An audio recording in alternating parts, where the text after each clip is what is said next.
कि आखिरी राब्ता उनके हमजुल्फ के साथ उनका हुआ था और वो हुआ है तकरीबन 10:53 पे 10:53 पे उनका राब्ता हुआ है। आखिरी कॉल जो उनकी हुई है उस वक्त उन्होंने जो बोला वो ये था कि मैं फर्स्ट फ्लोर पे हूँ और हमें यहाँ पे धुआं भर चुका है, हमें कुछ नजर नहीं आ रहा है, अंधेरा है, हमें सांस नहीं आ रही। और इसी कॉल के दौरान फिर वो खामोश हो गए।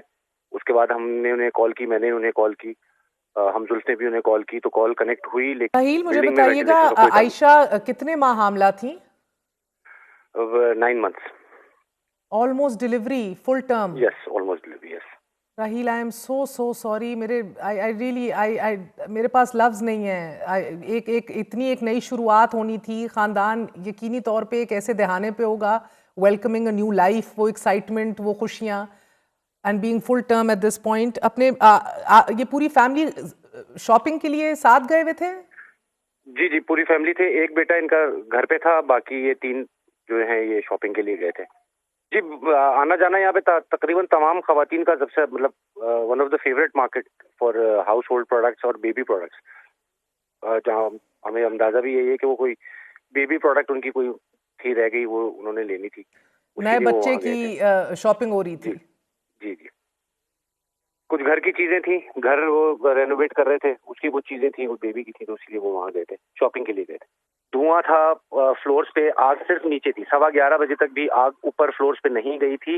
रेस्क्यू वाले आ चुके थे लेकिन वो अंदर नहीं जा पा रहे थे। राहील मेरे भाई, अस्सलाम वालेकुम। मैं बड़ी शशोपंज में मुब्तला थी, आपसे रब्ता करते हुए भी अब भी हूँ। अल्लाह ताला आपको और आपके पूरे ख़ानदान को सब्र अता फरमाए। मेरे पास लफ्ज़ नहीं है आपसे मैं किस तरह दुख का इजहार करूँ। अल्लाह जन्नत नसीब करे आपके भाई को, आमीन। भाभी को, आपके नेफ्यू को। मुझे उनके बारे में बताइएगा, आखिरी राब्ते के हवाले से भी बताइएगा। देखिए, आखिरी राब्ता उनके हमजुल्फ के साथ उनका हुआ था और वो हुआ है तकरीबन 10:53 पे 10:53 पे उनका राब्ता हुआ है। आखिरी कॉल जो उनकी हुई है उस वक्त उन्होंने जो बोला वो ये था कि मैं फर्स्ट फ्लोर पे हूँ और हमें यहाँ पे धुआं भर चुका है, हमें कुछ नजर नहीं आ रहा है, अंधेरा है, हमें सांस नहीं आ रही। और इसी कॉल के दौरान फिर वो खामोश हो गए। उसके बाद हमने उन्हें कॉल की, मैंने उन्हें कॉल की, हमजुल्फ ने भी उन्हें कॉल की, तो कॉल कनेक्ट हुई लेकिन उन्होंने उठाई नहीं। उसके बाद फिर 11:10 के बाद से उनको कॉल कनेक्ट होना भी बंद हो गई। 10:15 से आग बढ़ना शुरू हुई है। मेज़नाइन फ्लोर तक आग नहीं थी। 10:15 से लेके पौने 11 बजे तक रेस्क्यू किया जा सकता था। उस वक्त अगर रेस्क्यू वाले नहीं पहुंचे थे तो बिल्डिंग इंतजामिया कम से कम ऐलान कर सकती थी कि या दरवाजे वापस खोले जा सकते थे जो बंद कर दिए गए थे। कोई इन्फॉर्मेशन ऊपर नहीं जा रही थी। ऊपर वाले फ्लोर वालों को नहीं पता था कि नीचे क्या हुआ है, किस नौयत का है, कितना ज्यादा है, कोई उन्हें आइडिया नहीं था। भाभी मेरी प्रेग्नेंट थी, उनको चलने में दुश्वारी हो रही थी, उनको सांस लेने में दुश्वारी हो रही थी, वो लोग निकल नहीं पा रहे थे। इसलिए एक दुकान वाले ने हमें जो इन्फॉर्मेशन बाद में मिली कि जो कोई दुकान थी जिसमें आज ये लोग एंटर हुए हैं, जिस दुकान का जिक्र कर रहे थे ये आपके कॉरेस्पॉन्डेंट, उस दुकान में दुकान वालों ने इनको बिठाया, भाभी को और भाई को, कि आपकी थोड़ा धुआं अगर बैठ जाता है या धुआं थोड़ा सा निकल जाता है तो आप लोगों को फिर हम इवैक्यूएट कराने की कोशिश करते हैं। लेकिन धुआं जाने का कोई रास्ता नहीं था। बिल्डिंग चारों तरफ से पैक थी, सारी खिड़कियां ये दुकान वाले बंद कर चुके थे। इसका कसूर जो है वो सीधा इंतजामिया का है कि उन्होंने अलाउ क्यों किया है जो ये वेंटिलेशन थी उनको बंद किया जाए। राहील, मुझे बिल्डिंग में बताइएगा वेंटिलेशन का कोई दाम आयशा कितने माह हामला थी? 9 months. Almost delivery, full term. Yes, almost delivery, yes. Raheel, I am so sorry. मेरे आई रियली आई मेरे पास लफ्ज नहीं है। एक नई शुरुआत होनी थी। खानदान यकीनी तौर पे एक ऐसे दहाने पे होगा, वेलकमिंग अ न्यू लाइफ, वो एक्साइटमेंट, वो खुशियाँ, and being full term at this point. अपने ये पूरी फैमिली शॉपिंग के लिए साथ गए हुए थे? जी, जी, पूरी फैमिली थे। एक बेटा इनका घर पे था, बाकी ये 3 जो हैं ये शॉपिंग के लिए गए थे। और जो ये 14 साल का अली उमर साथ था, उसके बारे में बताइएगा। कौन सी क्लास का तालिब इल्म था? किस तरह का बच्चा था? बड़ा बच्चा था, छोटा था ये? जी, इनका बड़ा बेटा था, 9th ग्रेड में था, बेबी स्कूल में, कराची में ही। काफी अच्छा ओबीडिएंट था, टेनिस प्लेयर था, अच्छा ओबीडिएंट बच्चा था। बट क्या कह सकते हैं, बस और छोटा वो भाई तो। किस उम्र का है? छोटा भाई 10 साल का। और आप सोचे, पलक झपकते पूरा खानदान चला गया। उसका ट्रॉमा जो है, who is he with right now? वो अपनी खाला के साथ है अभी।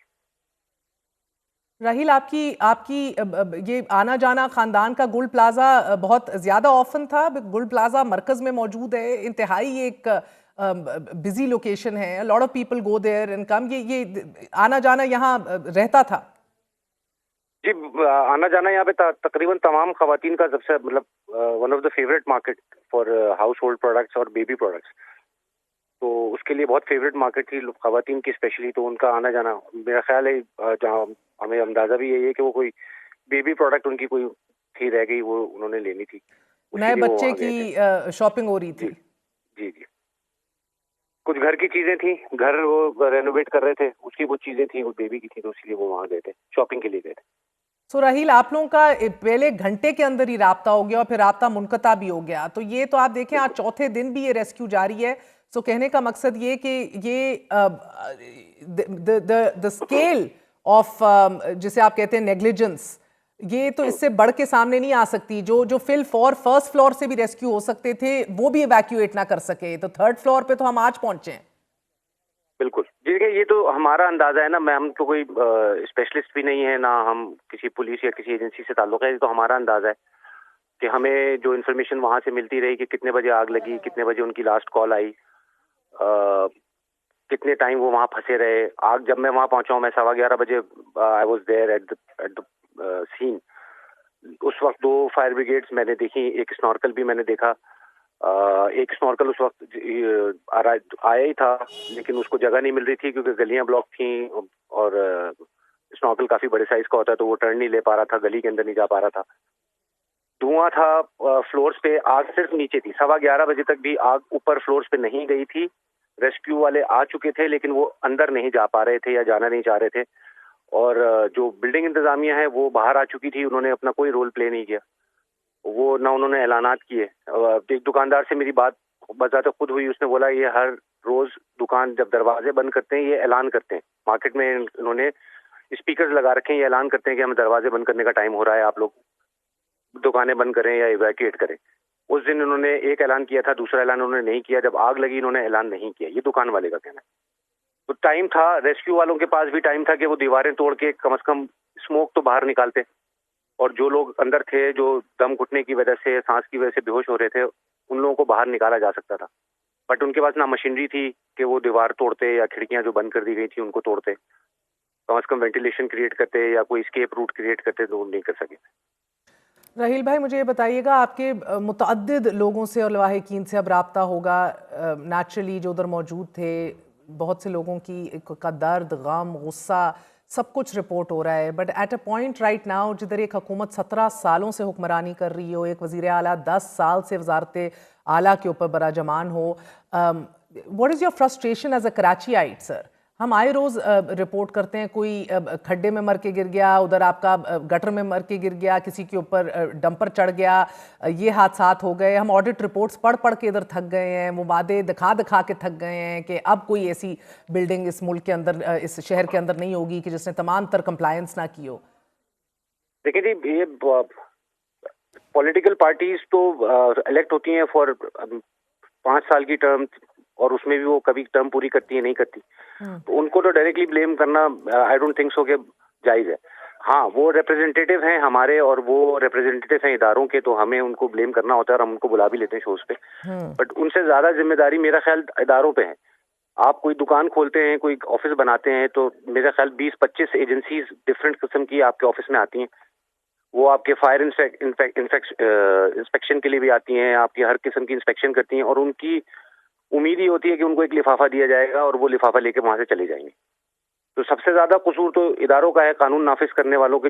जो भी जिस किस्म के भी कवानीन सारे हैं हमारे मुल्क में, उनको इम्प्लीमेंट कराने के लिए आते नहीं है, वो अपने लिफाफे लेने के लिए आते हैं। और जाहिर सी बात है, जब ये दुकानदार, ये बिजनेस ओनर्स, ये बिल्डर्स, ये सारे लोग जब लिफाफे दे देते हैं, उसके बाद फिर ये बरी जिम्मा हो जाते हैं, फिर इनकी जो मर्जी ये करते हैं, क्योंकि जाहिर सी बात है इन्होंने पैकेज ले लिया होता है, इन्होंने पैसे दे दिए होते हैं, और ये फिर जो इनका दिल चाहता है वो ये करते हैं। और ये ही केस है। और ये इदारे जो हैं, ये तो भर्ती होते हैं ना, 22 साल का लड़का जो है वो गवर्नमेंट सर्वेंट बनता है और 60 साल की उम्र तक रहता है। ये तो इनका कसूर है। ये हर साल 6-6 महीने, 3-3 महीने पे हर ऑफिस में जाते हैं, हर दुकानों में जाते हैं और अपनी कलेक्शंस करते हैं, इंस्पेक्शन नहीं करते। तो पहला तो कसूर इन इदारों का है, इनको इंस्पेक्शन करनी चाहिए थी और उनको इम्प्लीमेंट कराने चाहिए था कवानीन। और दूसरा कसूर बिल्डिंग इंतजामिया का है, जिसके हाथ में इंतजामिया थी कि खिड़कियां जब बंद हो रही थी क्यों बंद करनी दी, रास्ते क्यों बंद थे, फायर एग्जिट के ऊपर दुकानें क्यों बनाई गई, जो मेन एग्जिट था, जो बड़ी सीढ़ियां थी, वहां दुकानें क्यों बनाई गई, तो ये और गलियों में सामान रखने की इजाजत क्यों दी। तो ये तो सारी चीजें, ये दो लोग ज्यादा कसूरवार हैं मेरे हिसाब से। तो इन इदारों का ऑडिट होना चाहिए, इन इदारों को पकड़ना चाहिए। ये जितने इंस्पेक्टर्स थे या जितने सेक्रेटरीज हैं, इनको पकड़ना चाहिए कि भाई आप लोग क्या कर रहे थे। इतने सालों से, ये 50 साल से चल रहा है। इससे पहले बल्दिया टाउन हो चुका है, अर्शी सिनेमा मॉल हो चुका है, पता नहीं कितनी सारी बिल्डिंग जल चुकी हैं, आरजे मॉल जल चुका है। तो ये इदारे क्या करते हैं? ऐसा नहीं है कि हमारे पास भर्तियों की कमी है, हर यूसी में पता नहीं हजारों लोग एम्प्लॉयड हैं। 1700 ऐसे वाकयात हो गए हैं। मगर राहील भाई, आपको अभी उम्मीद है कि गोल्ड प्लाजा वाकया ये टर्निंग पॉइंट होगा कराची के लिए? देखिए, इसी उम्मीद पे तो मैं आपको इंटरव्यू दे रहा हूँ ना, इसी उम्मीद पे तो मैं इतना वोकल हो रहा हूँ कि आइंदा ऐसा ना हो। अभी वो बच्चा अगर जो बेचारा मेन होल में गिरा और उसकी नेक्स्ट डे बॉडी रिकवर हुई, उसके बाप ने भी कोशिश तो अपनी तरफ पूरी की, उसने लोगों से भी बात की, उसने खुद जाके जितने गटर वो कर सकता था उसने किया, लेकिन एक हफ्ता हुआ, हार्डली महीना, we are not talking about it. I just want to see the human aspect of this, and I'm so grateful कि आप ये इंटरव्यू दे रहे हैं, and I understand this must be one of the hardest points in your moments in your life. मुझे ये भी बताइएगा राहील भाई कि आपके भाई उमर जो हैं, उनकी किस तरह की शख्सियत थी? Describe him, I want the human aspect to register with people.